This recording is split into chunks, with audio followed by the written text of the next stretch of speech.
حضرت عبداللہ بن مسعود رضی اللہ عنہ فرماتے ہیں کہ نبی کریم صلی اللہ علیہ وسلم نے ارشاد فرمایا کہ بنو آدم میں شیطان بھی اثر ڈالتا ہے اور فرشتہ بھی اس کے دل پر اثر انداز ہوتا ہے۔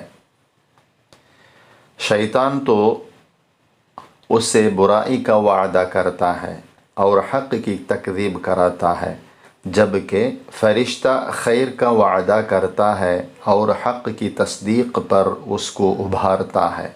لہٰذا جو شخص اس طرح خیر کا خیال دل میں پائے، اس کو چاہیے کہ اللہ تعالیٰ کی حمد و ثنا کرے، کیونکہ یہ من جانب اللہ ہے، اور جو دوسرا برائی کا خیال پائے تو وہ اعوذ باللہ من الشیطان الرجیم پڑھے۔ رواہ ترمذی۔